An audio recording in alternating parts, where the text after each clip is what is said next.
নমস্কাৰ বন্ধু বান্ধৱীসকল, লতিফাছ kitchen and ব্লগলৈ আপোনালোক সকলোকে স্বাগতম জনাইছোঁ। আজি মোৰ ল'ৰাৰ বাৰ্থডে ব্লগটো লৈ আহিছোঁ। ল'ৰাৰ বাৰ্থডে আছিল, তাকে কি কৰিলোঁ অকণমান দেখুৱাম বুলি ভাবিলোঁ। এয়া চাই থাককচোন আপোনালোকে ভিডিঅ'টো। তাৰ বাৰ্থডে তেনেকৈ পতা নাছিলোঁ, ঘৰতে সি ভাল পোৱা কিবা কিবি বনাই দিছিলোঁ। আৰু এয়া বায়েকে বাটাৰ চিকেন বনাইছিল, তাই মুখেদিয়ে ৰেচিপিটো শুনক। বাটাৰ চিকেন বনাবলৈ চিকেনখিনি মেৰিনেট কৰি ল'লোঁ দৈ, ৰেড চিলি পাউডাৰ, নিমখ আৰু জিঞ্জাৰ গাৰ্লিক পেষ্ট দি। চিকেনখিনি মেৰিনেট কৰি মই গোটেই ৰাতি ফ্ৰিজত থৈ দিলোঁ। এতিয়া তেলতে অলপ বাটাৰ দিছোঁ আৰু ইয়াতে গোটেই চিকেনখিনি ভাজি ল'ম। চিকেনখিনি অকল বাটাৰটো ভাজিব পাৰিব, কিন্তু মই তেলৰ লগত বাটাৰ অলপ মিক্স কৰি দিছোঁ ফ্লেভাৰটোৰ কাৰণে। এয়া চিকেনখিনি ফ্ৰাই কৰি আছোঁ। আপোনালোকে যদি ফুড কালাৰ দিব বিচাৰে তেনেহ'লে আপোনালোকে মেৰিনেশ্যনতে দিব পাৰিব।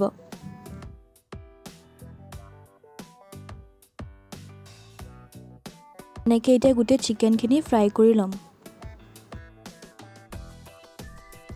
যেনেকৈ তেল আৰু বাটাৰ মিক্স কৰি পেলাই চিকেনখিনি ভাজিছিলোঁ, তেনেকৈ তেল আৰু বাটাৰ মিক্স কৰি ল'লোঁ।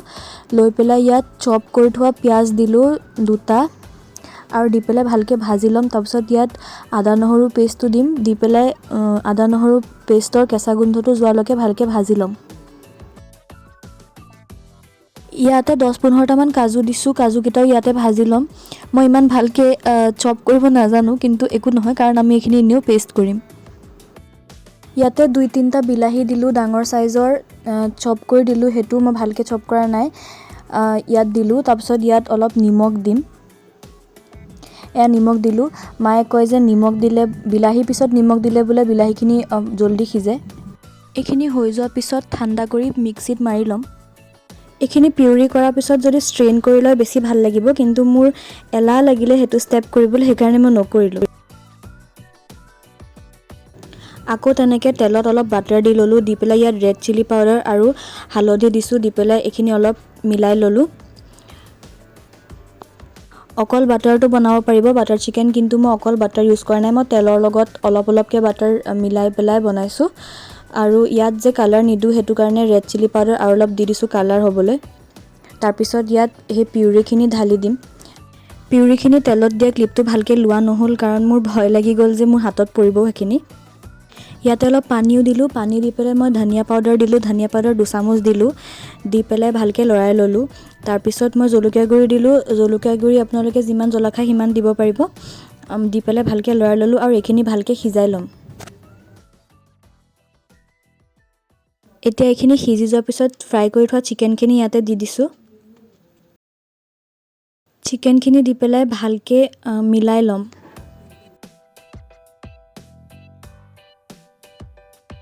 সিজাৰ পিছত কালাৰ চেঞ্জ হৈ যাব, বাটাৰ অলপ দিলোঁ ইয়াতে। ইয়াৰ পিছত মই ভিডিঅ' কৰিব পাহৰি গৈছিলোঁ, মোক মায়ে মনত পেলাই দিলে আকৌ ভিডিঅ' কৰিবলৈ। ইয়াত মই অলপ টমেট' কেটচাপ দিলোঁ, মই আগতে দি দিছিলোঁ, আপোনালোকক দেখাবলৈ আকৌ এবাৰ দিলোঁ। টমেট' কেটচাপ অলপ দিলোঁ, তাৰপিছত ইয়াত কচুৰি মেথি দিলোঁ। ৰোষ্টেড কচুৰি মেথি দিয়াৰ পিছত ইয়াত অলপ ক্ৰীম দিলোঁ। বাটাৰ চিকেনত ক্ৰীম দিলে খুব ভাল লাগে খাই। ক্ৰীম দিয়াৰ পিছত অলপ গৰম মছলা দিলোঁ, দি পেলাই গোটেইখিনি ভালকৈ মিলাই ল'ম। আপোনালোকৰ গ্ৰেভিটো যেনেকুৱা টাইপৰ লাগে সেইটো হিচাপত আপোনালোকে পানী দিব পাৰিব। দিয়াৰ পিছত ঢাকন মাৰি থোৱাৰ পিছত বাটাৰ চিকেন হৈ যাব। বাৰ্থডে বয়ৰ ফেভৰেট বাটাৰ চিকেন আৰু বাটাৰ নান, সেইকাৰণে আমি এতিয়া নান বনাম। ইয়াত ময়দা লৈছে আধা কেজি, লৈ পেলাই ইয়াত দিছে 1 টিস্পুন নিমখ আৰু 1 টিস্পুন দিছে চেনি।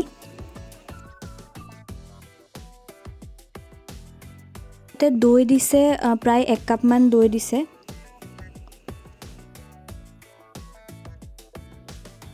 দৈ দিয়াৰ পিছত অলপমান তেল দিছে।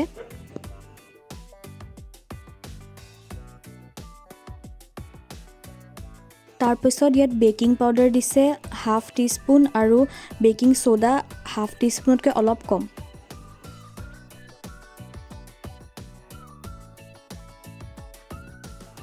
গাৰ্লিকৰ ফ্লেভাৰটো খুব ভাল লাগে নানত, সেইটো কাৰণে 15-20টামান গাৰ্লিক পিচি এনেকৈ ইয়াত দি দিছে।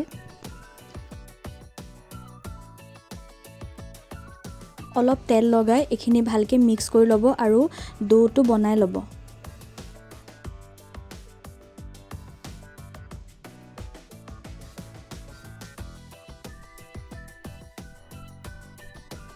এয়া মায়ে অলপ অলপকৈ পানী মিক্স কৰি ডোটো বনাই আছে।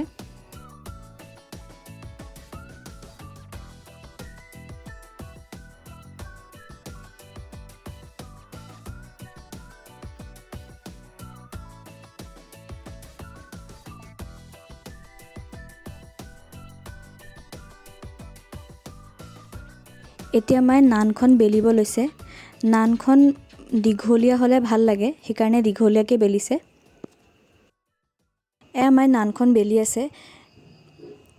এইখিনিতে আচলতে মই ভিডিঅ'টো ফাষ্ট কৰি দিব লাগিছিলে। মই ভাবিছিলোঁ এডিট কৰোঁতে ফাষ্ট কৰি দিম বুলি, কিন্তু মই পাহৰি গ'লোঁ। আপোনালোকে বেয়া নাপাব, অলপ চাই থাকিব ভিডিঅ'টো।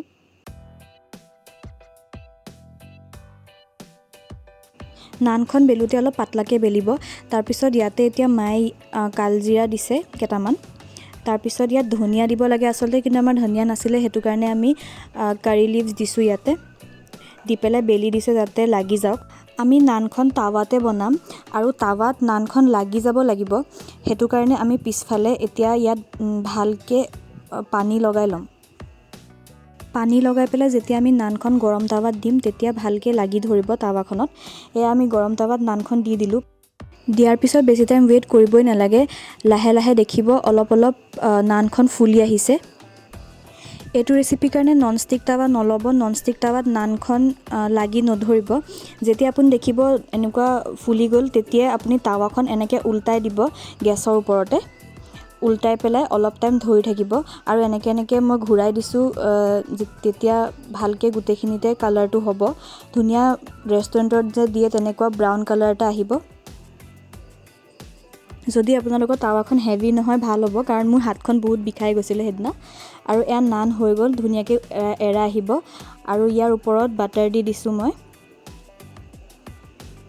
আৰু বাটাৰ নান ৰেডি হৈ গ'ল। এয়া বাটাৰ চিকেন আৰু বাটাৰ নান ধুনীয়াকৈ প্লেটিং কৰি ল'লোঁ।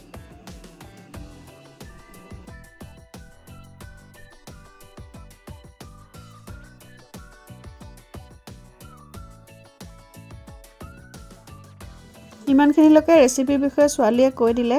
তাৰপাছতে মই এয়া গোলাপ জামুন বনাব লৈছোঁ। গোলাপ জামুন মই বজাৰত পোৱা পাউডাৰটোকে ব্যৱহাৰ কৰিছোঁ। আৰু এইখিনি মই এয়া লৈছোঁ আৰু গাখীৰ দি মঠি লৈ বল বনাইছোঁ। এইটো ৰেচিপিনো কি দিম, বহুত সহজ বনাবলৈ। বল বনাই ল'লোঁ। বনাই লৈ মই এয়া তেলত ফ্ৰাই কৰিছোঁ। আৰু ফ্ৰাই কৰি আগতে বনাই থোৱা চেনি চিৰাত এইখিনি দি দিছোঁ, বলখিনি দি দিছোঁ আৰু গোলাপ জামুন ৰেডি হৈ গৈছে।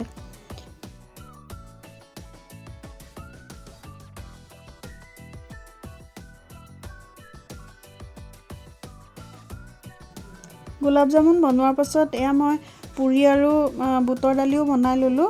আৰু এয়া টেবুলখন সজাই ল'লোঁ। ল'ৰাৰ লগৰ তাৰ বন্ধু এজন আহিছিল আৰু মোৰ বেষ্ট ফ্ৰেণ্ড পূৰবী আহিছিল। তেওঁ মোৰ ল'ৰা ছোৱালীৰ বাৰ্থডেত উপস্থিত থাকে। তেওঁ সেয়া মোৰ ল'ৰা ছোৱালীৰ কাৰণে মৰম। এয়া চাওকচোন, তেওঁ আহিছে আৰু তেওঁলোকক মই এয়া পৰিৱেশন কৰিছোঁ।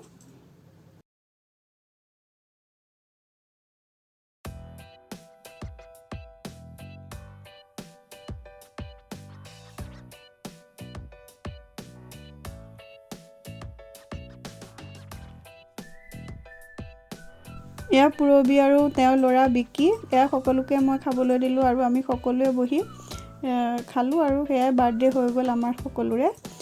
আজি যদি মোৰ এই ভিডিঅ'টো আপোনালোকৰ ভাল লাগিছে, তেতিয়াহ'লে প্লিজ মোৰ চেনেলটো ছাবস্ক্ৰাইব কৰিব, লাইক শ্বেয়াৰ কমেণ্ট কৰিব আৰু কাষতে থকা বেল আইকনটো প্ৰেছ কৰি অল কৰি দিব। তেতিয়া মোৰ আহিবলগীয়া ভিডিঅ'ৰ ন'টিফিকেশ্যন আপোনালোকে পাই থাকিব।